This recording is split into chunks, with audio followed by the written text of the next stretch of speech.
The political crisis in Rivers State took a positive turn as parties involved, including Governor Sim Fubara and predecessor Nyesom Wike, signed a peace deal at a meeting convened by President Bola Tinubu. The resolution, attended by various political leaders, entails withdrawing court cases, dropping impeachment proceedings, and resolving long-standing conflicts. The meeting aimed to bring stability to the region. Arise News analyst Dr. Amadi joins us now to discuss the peace deal brokered by President Tinubu between Governor Fubara and FCT Minister Nyesom Wike. Dr. Amadi, thank you so much for joining us on Newsday. Welcome to the program. Thank you. Good afternoon. Well, good afternoon. Your thoughts on this peace deal signed by Nyesom Wike and Governor Sim Fubara that was brokered by the President? Well, a peace deal suggests some serious conflagration, even though there was. But this is, let's not forget, this is an issue around elected governor who the former governor thinks has broken whatever agreement, and now there's some fears that there could be impeachment against him.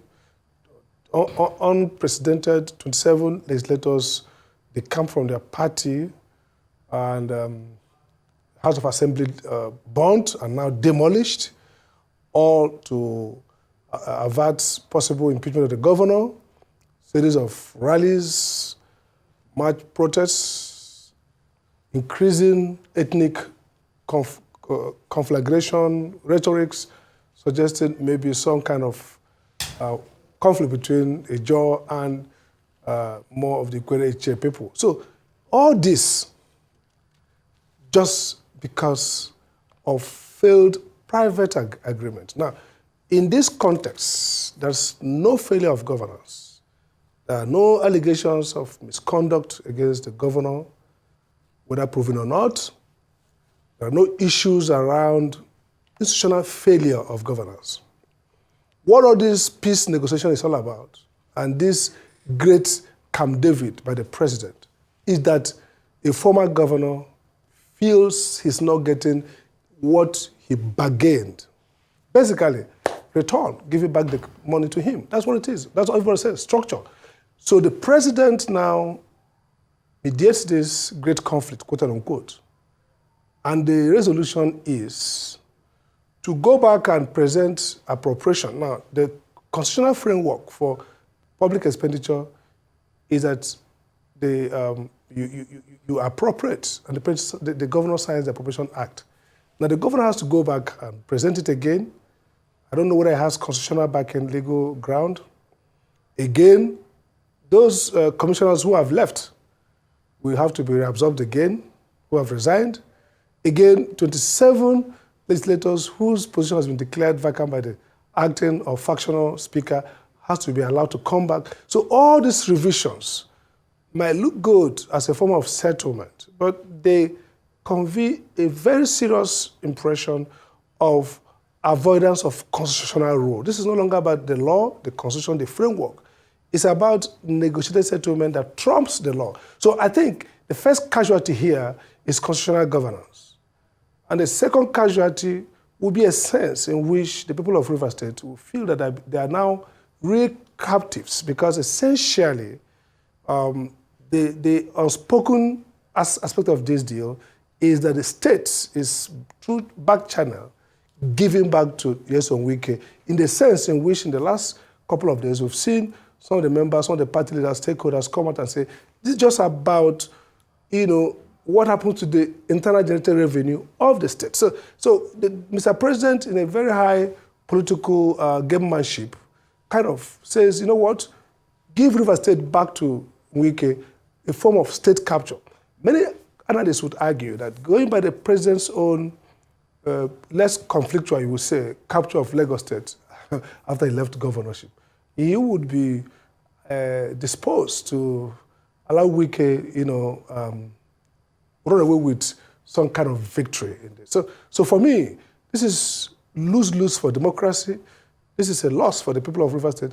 And I don't know whether it will save the governor, down the line. But essentially, this is not good for democracy. The whatever conflict was going on had nothing to do with collapse of governance, had nothing to do with constitutional failure. This is just about political fights between a godson and a godfather all around who takes what in terms of revenue. Let's call it by its name. It's about money. There are no elections in sight, so there's no issue about structure. It's not about who wins the next primary for the next governorship election and so on. So this is just about whether I will continue to receive what I ought to receive from the finances of the state, a state that is not doing very well in terms of human development. That needs, in fact, to invest a lot in the soft side of infrastructure, not just bridges. So that's the way I look at it. I look at it as bad for democracy and bad for the people of Rivers State. And that's a very interesting angle that you have in terms of the constitutionality of the entire situation with those 27 defecting members, whether they're going to be reinstated. Well, it seems like they will be reinstated. But is this enough to keep peace in the state?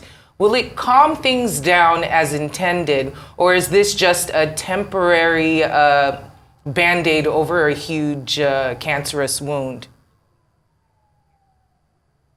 Well, it is the nature of unprincipled settlements that they get to be unravel quick. So it's not enough to guarantee peace. Already, if you listen to reports come from the states, some of the stakeholders are crying blue murder. So what's going to happen maybe is if the governor goes along with this for the time being, it creates a sense of false security. He would be, maybe there will be already the courts are working.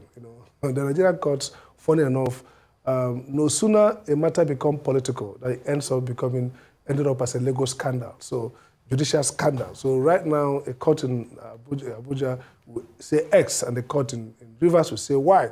So for the time being, if this deal goes through as signed, we will not hear about those midnight injunctions that the Nigerian courts have become famous or infamous for giving.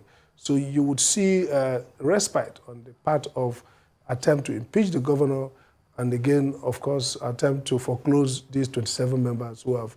And then there'll be quite on the side of the PDP. Again, another loser here is the PDP. A PDP governor fighting with a PDP leader, and then they have to resolve it with the president, which is APC, with his national security advisor, which is APC. So essentially, this is also a statement as to the disarray and total incompetence of the PDP leadership. And so we're going to see that in the time being, there will be some rollback in terms of forum shopping, looking for judges who are going to be able to give us laughable and sometimes really ridiculous injunctions, and all that might abate. And then maybe the governor himself would give some sort of relief. But down the line, the question is, it's unprincipled settlement, because it's back to giving back what probably the governor is going to be a lame dog for some time. So down the line, it might be that when he thinks he scares through the Supreme Court, which is usually, again, a sorry state of Nigeria, that the judicial determination is now a matter not of principles of law, but of politics. So people are going to say, you are joking. There's a sort of Damocles, which is the Supreme Court against you. And the notion here is that the Supreme Court is somebody's Supreme Court. And therefore, the Supreme Court cannot be guaranteed. We cannot predict that based on the merit of this case, you're going to scale through. So that's another subtext here, that the court is now weaponized in a way that if he keeps the peace and scales through that hurdle, then he might sit back and say, wait a minute, this deal is not good for my people. And then we'll see breach, and then maybe another round of fight. But then the governor would be in a better position to now focus on fighting these 27 reabsorbed legislators who are going to be eternally loyal to Wike and the presidency, will be willing at any time to fight the governor. So for me, the governor loses round one. He saves his skin, but weaponizes, kind of puts danger on this way, the future. But this is escalation. This is a crisis that's bound to start again because it's not principled. The resolution is not principled. It's resolved on modus vivendi. What's really now?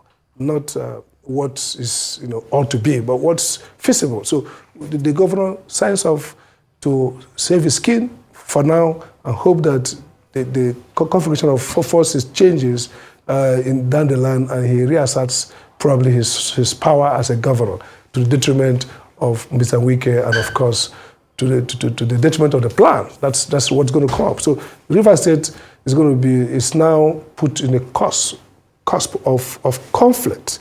It goes up, it comes down, it's abates for the time being, but it continues just because somebody has to extract from a state even after 8 years of having a free field for himself. Well, Dr. Amadi, is there anything civil society organizations can do, about this so-called peace accord? Can they challenge it legally, since it seems, there's so many loopholes in it? Absolutely. I mean, for example, somebody with locus, a citizen of Rivers State, could go to court to challenge the legality of any appropriation. So, look, they're in trouble. Arguably, the procedure for the signing of the Appropriation Act with 4 members is arguably defective. But more arguable is that, look, you can't come back after you have signed appropriation and pretend to present it again for signing. So that's one area that could be a judicial. I know people are cynical about going to court because they argue that the court is bought over, but there's still about 10% of 20% of the courts that is going to be there and say, look, this is, stare down on this crisis and say, this is illegal. So that's going to be another issue. Then the whole political mobilization is going to continue in Rivers State. So the real problem with civil society in Nigeria is that not just people have been bought over, but people have become so despondent about outcomes, about possibilities, that they laugh at it. They make memes and skits about the oddity, the absolute absurdity of what's going on. But in some kind of demented and helpless creativity, they turn these things into comedy. Not that they assent to it, but that they reject it, but they just kind of feel that, look, we are trapped. There's no resolution. There's no outcome here. There's no sunshine after the tunnel. So why not sit back here and make mockery of this darkness? So what I see is that the civil society, strangely, is angry, but at the same time, indolent, at the same time, really kind of, giving up, but not giving up yet. How this will resolve, we don't know. And that's a dangerous time because it could then find outlet in some kind of nihilistic violence, the type we saw close to in the NSAS. But what's certain is that there will be a response, there will be crisis, there will be political conflict, because the actors who are pushing this state capture narrative are not going to relent, as we see in what's going on. At the same time, they're going to have a field day because the other state captors would also have to fight back. So this is epic. It's going to happen that for the past 8 years, Rivers State was used as a cattle fodder for a conquest that never happened. Wasted their resources to be president, became Father Christmas to party, to everybody. And the next 4 years, Rivers was supposed to be wasted defending territory, losing territory, defending territory. Just such a tragedy for the people of Rivers State. And speaking of the people of Rivers State, it seems that this situation is almost like a catalyst or a powder, a spark to a match type situation. And I'm talking about the Ijaws and their very vocal support of Governor Fubara against all the things that are happening. Some analysts are fearing that this can be used as something of a proxy war within the region. They're fearing the destability of the Niger Delta region at this time would be a bad idea. It seems like everyone is watching and discussing it, but it is still happening. Can you talk about the effects this could have if other state actors who are not quite in the state houses, et cetera, decide to join in on this so-called war and use it as a proxy for their own agendas? Yeah, I think we've seen evidence of that happen already. I mean, most of the rhetoric, harsh ones, have been coming from non-state actors. The governor himself seemed to be more tempered, maybe more, people say, politically naive, and because he has not been involved in this kind of fights, he's been a little bit, kind of half-hearted in his attacks. But the non-state actors have been vehement, and we're seeing that. We've also seen some response from the non-Ijaw people saying, look, this is not about Ijaw. Governor Wike, or former Governor Wike, seemed to understand this could be a script. If you listen to him carefully, he keeps expressing dismay at how ethnic politics is coming in. As far as it's concerned, we fought as one. We won as one. We've shared this money. We've enjoyed ourselves as one. How come people are now criticizing this? So he rightly feels surprised that this dimension, because in the last 8 years, that dimension has been simmering, but not kind of expressed. People are concerned about Odele winning after 8 years, handing over to Amechi 8 years, handing over to Wike 8 years. So there's that sense. But again, now, with the problem that if you impeach this governor, the first beneficiary will be the deputy governor who comes from the other side. That further, creates a tense moment. And again, the Ijaw militants are somehow kind of coming from the woodworks, say, look, this can happen. Now, how that plays out in the bigger script, where the presidency now clearly has interest, both from a security perspective and also from a political narrative perspective. The battle, if Wike is defeated, it's a blow to the Tinubu presidency, because the Tinubu himself has annexed Wike as part of his larger political strategy. And so there's now this infusion of presidential politics into what looks like a local politics. So what that means, therefore, is that we might see ourselves seeing the Ijaw militant groups pitched against the presidency. And we saw a little bit of what that looks like when Amechi fought Jonathan. It wasn't very nice, and it could be worse here because then it will be both an ethno crisis in Rivers State and a political fight in Rivers State.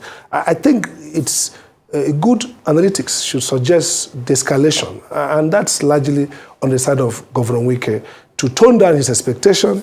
And if he does that, then the presidency will have less work to do to defend a treasured ally in the fight for 2027. So I think really the governor has to do some rethinking, right-size his expectation, peel back a little bit so that the federal force now stopping for him will not be exposed to a bigger open conflagration with the Ijaw nationalities that cut across Rivers State. By the way, you've heard some from Delta, it didn't like them talking about it. You've seen those in the Bayelsa. So it could inadvertently turn into an Ijaw war against Wike and the federal forces. And that's not going to be good for Rivers State, nor will it be good for the presidency.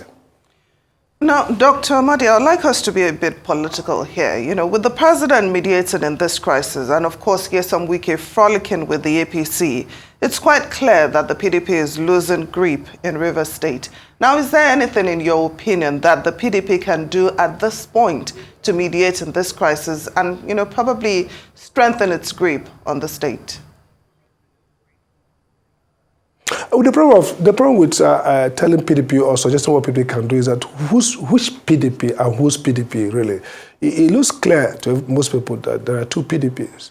The Wike PDP that really doesn't care about or cares more about what it gets from this government. I mean, there are some stories out there of even PDP chieftains being appointed in positions in the National Assembly elsewhere. And they're not just appointed because of their competence, but part of some kind of collaboration between the national leadership and the APC. So in a sense, there's a PDP that's working with APC, not in the sense of a unity government, but in a sense of personal rent, interest, political power. And that PDP is a weakest PDP. So the fight now is clear. They're not going to go. They may issue some placid statements here and there, but they're not going to come out smoking, fighting to push out Wike. So the other PDP, they call it Atiku PDP, is weak and a little bit more on social media. Not pushing on the ground. And what that means, therefore, is that the PDP is now flattened out. This crisis means that the PDP is almost gone. River State, which is, look, in Nigerian politics, the resource base is Kano, Lagos, Rivers, and then a few other places. So, or maybe Delta, as the case might be. So if you lose, you don't have Lagos, you don't have Kano, you don't have Rivers, and you don't even have Bauchi, where the governor seemed to be not lackluster or don't care about the Atiku and the Atiku PDP fortunes. Then that PDP is really not powerful as an opposition. So we might come, the real fallout of this crisis might be that further PDP gets diminished because it's not able to rally up and decide how to either throw, it can't afford to lose Wike. Then you don't have PDP as opposition, any strong opposition. So that's why I use the word that Wike is a treasured political asset to the Tinubu administration, both as a strategy to permanently destroy PDP as a viable option in 2027. Maybe Atiku Abubakar, as it looks like he wants to continue this presidential bid, will carry a rump of PDP and merge with this other smaller opposition party down the line, because that's where this is trending to. So you're going to have APC strong, or Tinubu's APC with Wike PDP working together in functional sense, and a P2B Labour Party standing alone, and an Atiku PDP, just a rump, bringing together some other platforms to prepare for the battle ahead. So the loser here is PDP, and PDP, this battle shows what's going to reverse that PDP doesn't have the clout as a national party to really step in, either call Wike to order or agree with the governor, agree with Wike and say, Governor, this is what you ought to do. Either way, the PDP as a national party has no capability to do any of this. And that's what makes this crisis dangerous. So this is really like APC now is the one who can deliver peace in the River State, either by forcing, as is happening now, the governor to allow Wike take the states, or forcing Wike to give up some of his expectation and play a little bit dumb in Rivers, allow the governor. So either way, the APC or the Buhari Tinubu as APC with the National Security Advisor and some other operatives will determine the outcome of Rivers and not PDP. And that's really the great irony in this crisis. Huge irony. PDP, shattered party brought to its knees by its own undoings and doings. With this 8-point agenda, is this a legal document? And I ask that because of the 8 points on that, is it possible to renegotiate, rediscuss? How does this document exactly hold up in terms of people adhering to what it is that is being discussed there? How legally binding is it? And if so, is it something that can be taken to the courts if negotiations don't go as expected? I think it's a legal document for the fact that there are clear signatures, except they are forced or forged. Again, they are legal, but not legal enough to overthrow legal, constitutional, or other statutory provisions. So, for example, the fact that the governor agrees to restate the 27 legislators in their position does not in any way subvert or negative or even override the question of whether by moving to APC they have lost their position. So if the party intends to push it in the court with INEC, the fact that the governor signs that paper does not give it any legal protection. Again, that document cannot justify why it should bring another appropriation when the law has been completed, signed. So you can't. So those are issues. But again, it also means that they can also have further negotiations and create additional contracts that further amend their contracts based on the political or legal realities that they encounter. Again, if the governor decides not to do any of this, can you go to court to force him to do what he doesn't want to do? No, because that document is arguably not enforceable. It goes against public policy. It actually tries to accomplish an illegal outcome. So in which case, the governor will have defense in law why he should not comply. So it's legal because it's signed contract agreement, but it's illegal to the extent that it tries to do what should not be done by law, and it's resiliable. I mean, he can pull out of it with the defense that those obligations cannot be performed by law. But again, the big question here is that loss of credibility. If the governor signs up this, in reality he signed it, then it goes to question even his competence, his morality in this battle. I think anyhow, the governor is the one who has lost in this arrangement as it is today, because he has lost credibility. He can't go back and say, well, I'm not going to implement this. People will say, but look, you guys, can you ever be a man of honor for once? You didn't implement the agreement with Tinubu, now with Wike, now you can't even implement the one that you signed with the president. So he has to provide a narrative to say, look, I didn't agree with this, I didn't know what I was doing, whatever it is. The signature looks like only him, the chairman of the party, his deputy were there. So if he has to put out a story around why he will not honor his signature. That's a matter of narrative. But again, it's legal, but it has limited legal relevance when put side by side with the constitutional obligations and constitutional provisions and statutory requirements. That document does not override those obligations. Arise News analyst, Dr. Sam Amadi, thank you so much for joining us on Newsday for this very interesting discussion.